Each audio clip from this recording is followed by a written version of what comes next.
యేసుక్రీస్తు వారి శరీరమునకు రక్తమును సాదృశ్యంగా ఉన్న ఆత్మలో చేయటి ముందుగా కొన్ని మాటలు దేవుని మాటలను ధ్యానించుకొని యోగ్యముగా బలంలో చేద్దాం. చూడండి, అపోస్తలుల కార్యములు 5వ అధ్యాయం 42వ వచనం. ప్రతిదినము దేవాలయములోను ఇంటింటను మానక బోధించుచు యేసే క్రీస్తుని ప్రకటించుచుండిరి. చిన్న ప్రార్థన చేసుకుందాం పిల్లరా. చిన్న ప్రార్థన. పరిశుద్ధమైన తండ్రి, అద్భుతమైన దేవా, మా ఆరాధనలు స్వీకరించి స్తుతుల సింహాసనంపై కూర్చొని దేవా మీకు స్తోత్రం. పరిశ్రమలో ఉన్న ప్రభా, శరీర రక్తాలకు సాదృశ్యంగా బలలో చేవేట అయ్యా కృప చూపించండి, సాయం యోగ్యముగా బలలో చేయడానికి సహాయం ఇచ్చిన లేఖన భాగం ద్వారా నాతో మాతో మాట్లాడాలి. మీ కృపకై కోరుకు అయ్యా నిలబడుతున్నాను, మీరు జ్ఞాపకం చేసుకోవాలి. యేసుక్రీస్తు వారి పరిశుద్ధమైన నామములో ఈ మనవి చేస్తున్నాము తండ్రి, ఆమేన్.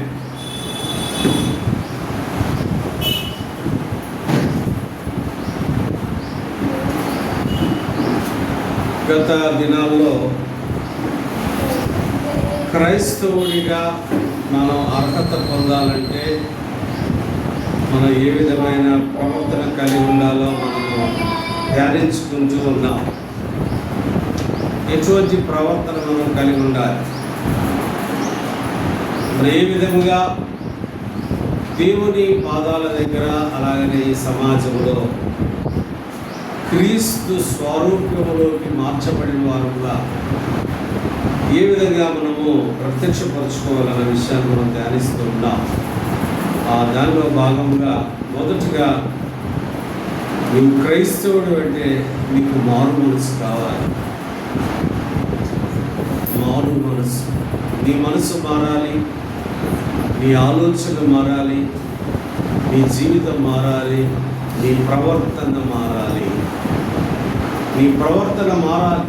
ప్రవర్తన మారకపోతే ఒకవేళ దేవుని మందిరంలోకి వచ్చినప్పుడు, దేవుని ఆలయంలోకి వచ్చినప్పుడు నువ్వు క్రైస్తవుడిగా పరిగణించబడతావేమో, కానీ సమాజంలో నువ్వు క్రైస్తవుడిగా, అలానే దేవుని దృష్టిలో కూడా క్రైస్తవురాలుగా నీకు ఆ ధన్యత ఉండదు అని చెప్పడానికి దీంట్లో అతిశయోక్తి లేదు.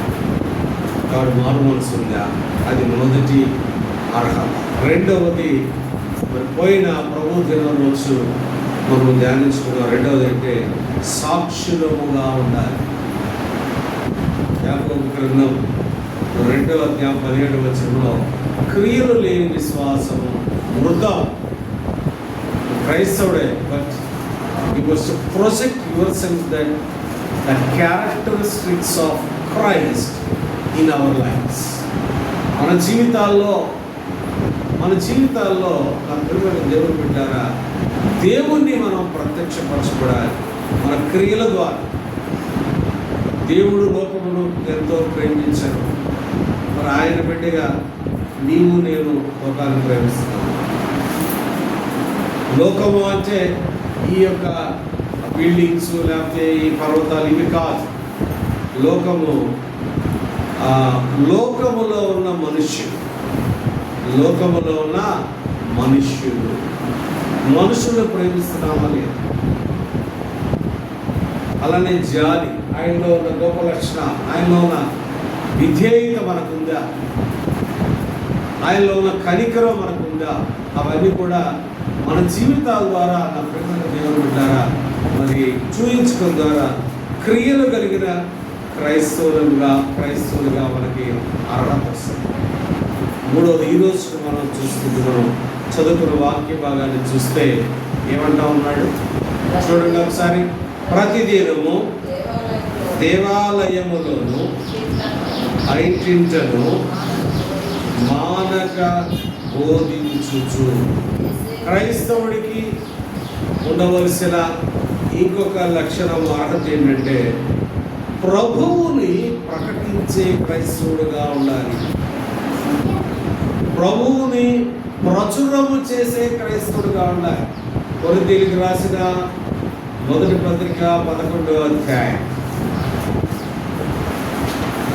అపోస్తలుడైన పౌలు గారు కొరింథీ సంఘానికి రాసిన మొదటి పత్రిక 11వ అధ్యాయం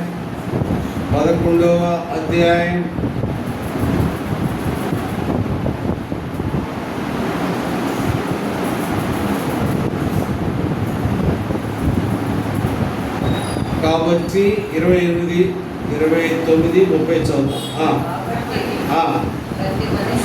ప్రతి మనుష్యుడు తన్ను తాను పరీక్షించుకొనవలెను. అలాగు చేసి ఆ రొట్టెను తిని ఆ పాత్రలను త్రాగువాలి. 26 చదవమ్మా. 26. మీరు ఈ రొట్టెను తిని ఈ పాత్రలోనిది త్రాగునప్పుడల్లా ప్రభువు వచ్చు వరకు ఆయన మరణమును ప్రచురించుదురు. ఏం చేస్తాం? ప్రకటిస్తాం.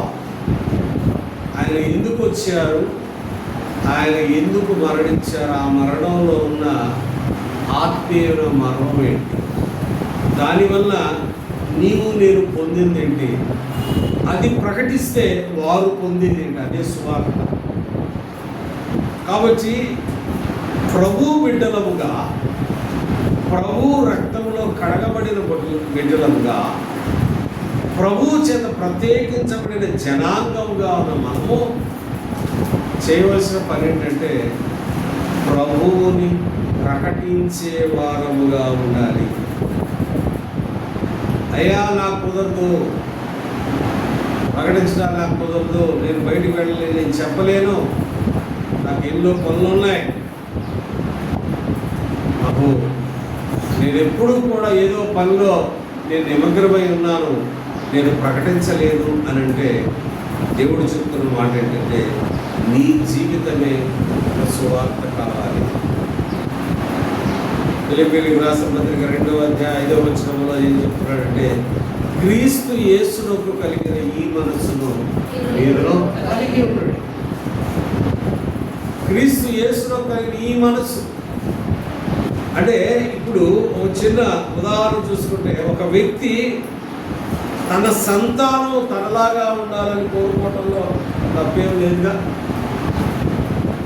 ఒకవేళ రూపం లేకపోవచ్చు కానీ లక్షణాలు ఎక్కడికి పోతాయి చూడండి. అంటే ఇప్పుడు దేవుని స్వరూపంలో, దేవుని రక్తంలో కడగబడిన మనము ఆయన లక్షణాలు కలిగి ఆ లక్షణాలు ఈ సమాజంలో ప్రచురించడం ద్వారా లేదా ప్రకటించడం ద్వారా దేవుడు ఏమవుతుంది, దేవుడు మన జీవితం ద్వారా సమాజానికి పరిచయం అవుతాడు. కాబట్టి క్రైస్తవుడికి ఉండవలసిన ప్రత్యేకమైన అర్హత ఏంటంటే ఎప్పుడు ఏ పని చేసినా కానీ దేవుణ్ణి మన జీవితం ద్వారా ప్రకటించబడాలి. అయ్యా నేను పని చేసుకుంటా ఉన్నా, నాకు సమయం లేదు, వేరే వారి దగ్గరికి వెళ్ళి దేవుడు నా జీవితంలో చేసిన కార్యాలని నేను వివరించడానికి నాకు సమయం లేదు, లేకపోతే నాకు అనుమతి కూడా లేదు, మా ఇంట్లో వాళ్ళు నన్ను ఒప్పుకోరు అని అంటే నా ప్రేమ దేవుడు బిడ్డ, నువ్వు ఎక్కడున్నా ఏ పని చేసినా ఏ వృత్తిలో ఉన్నా కానీ క్రీస్తుని మన జీవితాల ద్వారా ప్రకటించాలి. నీ జీవితమే ఒక సువార్త అవ్వాలి, నీ మాటలే ఒక సువార్త అవ్వాలి, నీ ప్రవర్తనే సువార్త అవ్వాలి, నీ ఆలోచనలే ఒక సువార్త అవ్వాలి. అదే దేవుణ్ణి ప్రచురం చేయాలి. వాళ్ళు ఏం చేస్తున్నారంట, మానక దినదినము. ఎవరి గురించి ఆ మాట చదువు 5:42 చదువు ఒకసారి. అపోస్తలుల కార్యం 5వ అధ్యాయం. ప్రతిదినము దేవాలయములోను ఇంటింటను. ప్రతిదినం అన్నారా లేదా ప్రతి ఆదివారమే అని అన్నారా? ఏమ్మా, ప్రతిదినము ప్రతిదినము ప్రతిదినము దేవాలయములు. అట్లానే ఇంటింట, అదే గృహ కూడికలు లేకపోతే గృహ దర్శనాలు చేసేది, దీన్ని బేస్ చేసుకున్నాం కదా. ప్రతిదినము మానక దేవాలయములను ఇంటింటను వారు బోధించుచు. ఏం చెప్తా ఉన్నారు? బాగున్నారా? ఏంటి, ఎలా ఉన్నారు? ఎలా ఉంది మీ పరిస్థితి? ఆ ఇల్లు కొన్నారుగా, ఎలా ఉంది? మరి ఇంకో ఇల్లు ఎప్పుడు కొంటారు? ఇంకో ఎకరం ఎప్పుడు కొంటారు? అది కాదు. ఏం చెప్పాలి? క్రీస్తు యేసు యొక్క ఆయనే ప్రభు అని, దేవుడని, ఆయన నీలో నాలో చేసిన కార్యము ప్రకటిస్తూ ఉంటారు. అదే సువార్త. క్రైస్తవుడిగా ఇది మర్చిపోయామనంటే మనం క్రైస్తవుడు కాదు అని అర్థం. పనిలో ఉన్నానండి, అందరికీ ఉంటాయి పనులు. ఎవరికి లేవు? ప్రతి ఒక్కరికి పనులు ఉంటాయి. వాళ్ళకి లేవు. అపోజిట్ పని లేదా ఇంటాడు. వాళ్ళు ఎందుకు వెళ్ళారు? లేదరో ఎందుకు వెళ్ళారు? వాళ్ళకి అవకాశం ఉంది. ఇప్పుడైతే ఎవరు రాని డోర్ వేసేస్తారు. నువ్వు ఎక్కడికి వెళ్ళినా, ఏమి చేసినా నీ జీవితము నా జీవితంలో ఒక సువార్త వారి. నీ జీవితం ద్వారా దేవుణ్ణి ప్రకటించాలి.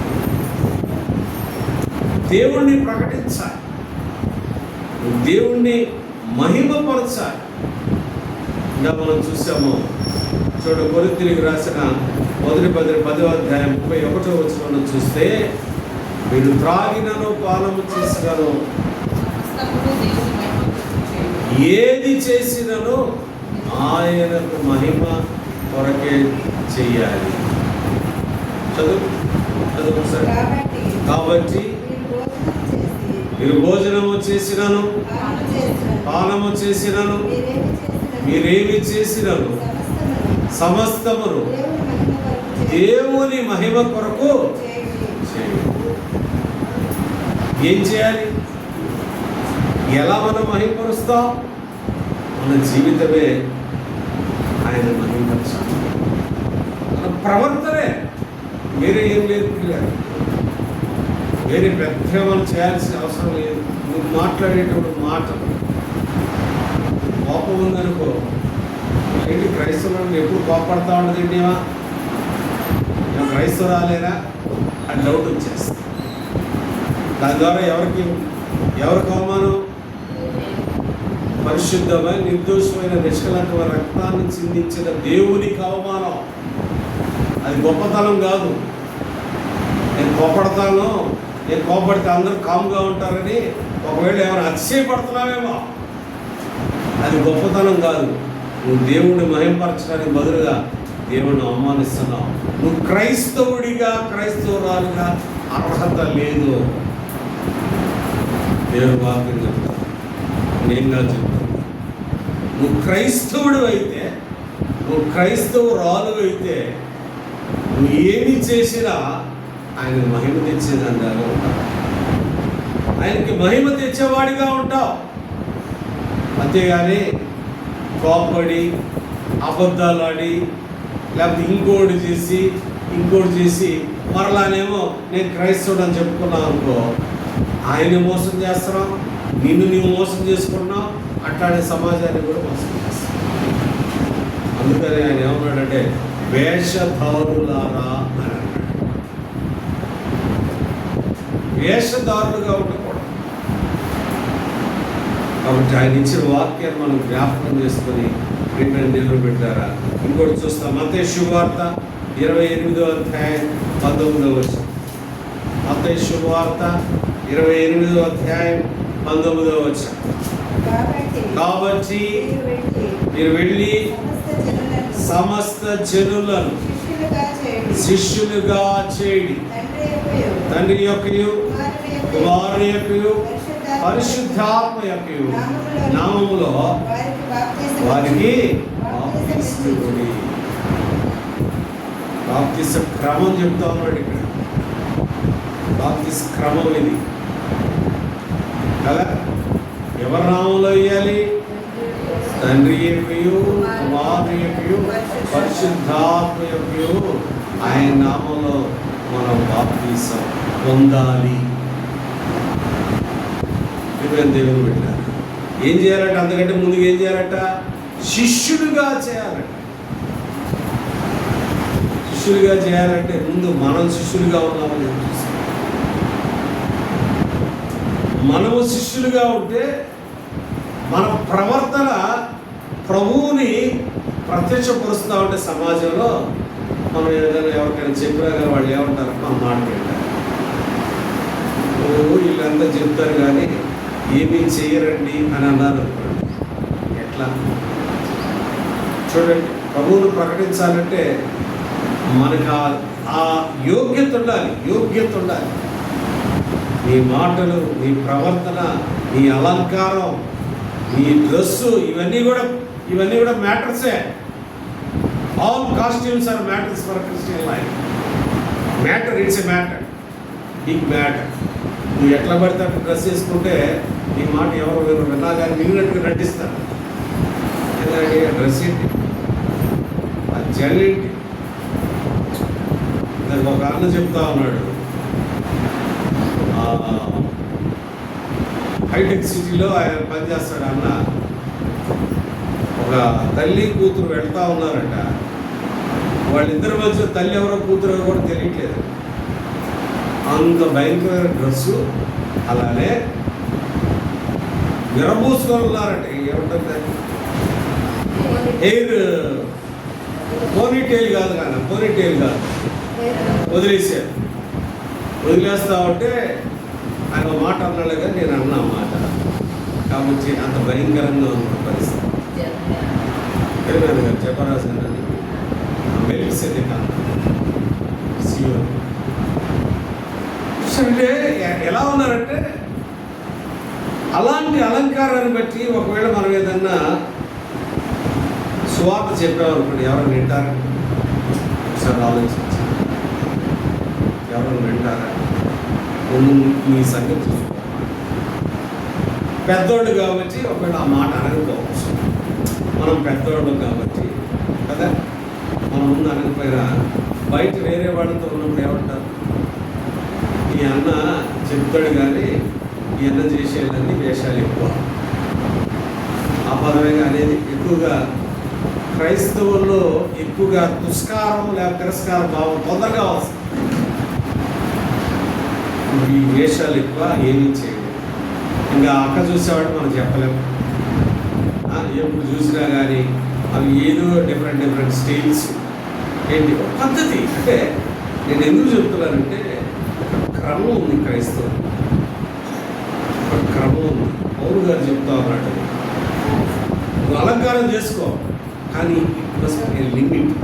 వేరే వాళ్ళు నీ అలంకారాన్ని చూసి పాపం చెప్పండి. నీ అలంకారం చూసి, ముఖ్యంగా స్త్రీల గురించి ఆ మాట చెప్పాడు. ఈ టాపిక్ వచ్చింది కాబట్టి మనం మాట్లాడుతున్నాం. కొరింథీయులకు రాసిన పత్రిక ఉంది కదా, ఎట్లా తగు మాత్రం ఆభరణాలు పెట్టుకో. ఎవరు పెట్టుకోమని చెప్పలా, పెట్టొద్దని చెప్పలా. ఎక్కడ లేదు బైబిల్ ఉందా? ఎక్కడైనా అక్కడ ఉంటే చెప్పడం అందరికీ పెట్టుకో. తగు మాత్రము, తగు మాత్రం అంటే ఇక్కడ ఏంటంటే క్రిస్టియన్ లైఫ్, నేను చాలా జాగ్రత్తగా ఉంది. Christian life is must be A model icon for the society.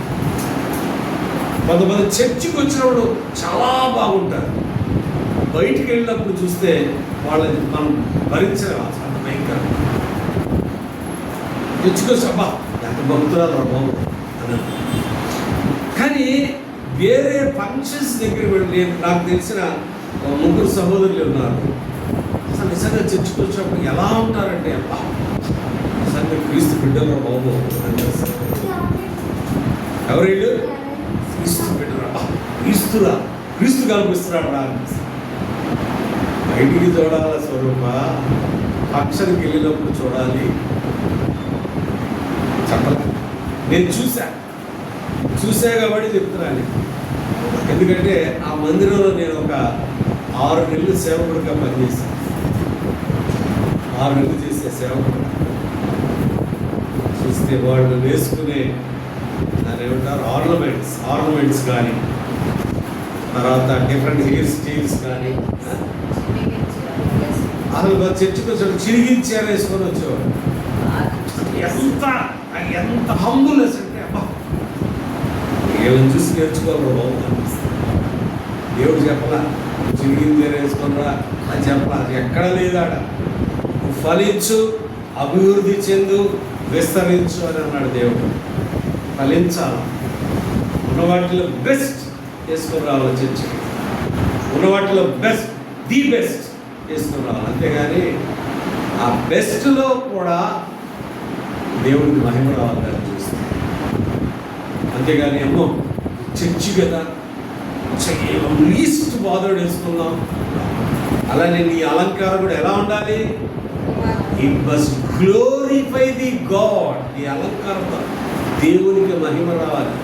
నువ్వు వేసుకునే హెయిర్ స్టైల్ ప్రత్యేకంగా ఆడవాడు, స్త్రీలు, సహోదరులు చూస్తే నీ హెయిర్ స్టైల్ ద్వారా, అలానే నువ్వు పెట్టుకునే పూల ద్వారా కూడా, నువ్వు పెట్టుకునే ఆభరణల ద్వారా కూడా దేవునికి మహిమ రావాలి. కానీ దేవుని మందిరంలోకి లేదా నువ్వు సమాజంలో ఉన్నప్పుడు నిన్ను చూసి వాళ్ళు పాపానికి లోను కాకూడదు. ఇది దేవుడు చెప్తా ఉంది. They should not involve in a sin by looking your hairstyles or by looking your posture. నీ పోర్చర్ను చూసి, లేకపోతే నీ యొక్క అలంకారాన్ని చూసి వాడిలో పాపం అనే ఆ యొక్క తలంపు రాకూడదట. పాపం అనే తలంపు వచ్చింది అంటే నీవు నేనే దానికి కారణం అవుతాను. జాగ్రత్త. నీ హెయిర్ స్టైల్ ఎలా ఉంది, నీ ప్రవర్తన ఎలా ఉంది, ఇలా ఉండి ఈ విధంగా మనం ఉండి ఎవరికైనా పోయి సువార్త చెప్పామనుకోండి, ఎవరైనా వింటారంటే చెప్పండి, ఎవరైనా వింటారా? అదే చెప్తాం. క్రైస్తవుడిగా, క్రైస్తవురాలుగా నువ్వు అర్హత పొందాలి అని అంటే ఈ లక్షణాలు కలిగి ఉండాలి. నువ్వు క్రైస్తవుడిగా నీవు దేవుడు నీ జీవితంలో చేసిన గొప్ప కార్యం గురించి ప్రకటించాలి అని అంటే ముందు మనం ప్రవర్తన చూసుకోవాలి. అందుకనే సామెతలో మాట్లాడాడు, నువ్వు మందిరముకు పోయేటప్పుడు నీ ప్రవర్తన జాగ్రత్తగా చూసుకో. ఇంట్లో కోపడి, ఇంట్లో వాళ్ళని తిట్టి కొట్టి మందిరాలకు వచ్చి మందిరాలు ప్రభా అంత గొప్ప దేవుడు ఆయన తెలియదా? నాకు తెలియకపోవచ్చు, ఆయన తెలుసుగా. కొట్టావు, తిట్టావు, ఇవ్వాల్సింది ఇవ్వలేదు తనకి, ఇక్కడ మాత్రం వచ్చావు, వచ్చి ఆయన ఆరాధన చేస్తావు. చూసాడంటే దేవుడు మనం ప్రతిదీ కూడా గమనిస్తూ ఉంటాడు. దేవుడు పెట్టాడు కళ్ళలో చేయటానికి ముందుగా మన జీవితం ద్వారా దేవుడు ప్రకటించాలి.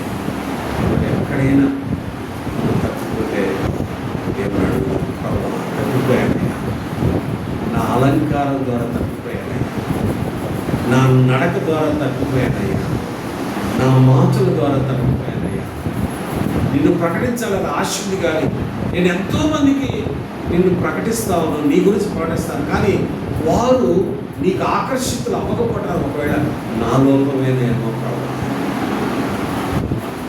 నా వేషమేమో, నా కాస్ట్యూమ్ ఏమో, నేను వేసుకునే డ్రెస్ ఏనేమో, లేకపోతే నేను వేసుకునే నా వేషధారణేమో, లేకపోతే నా జీవితమేనేమో. అయ్యా ఇక్కడ తప్పిపోతే నన్ను క్షమించయని ఒక మాట మనం మాట్లాడుకొని నేను వాళ్ళలో చేయగలుగుతాను. ప్రార్థన చేసుకుంటాను.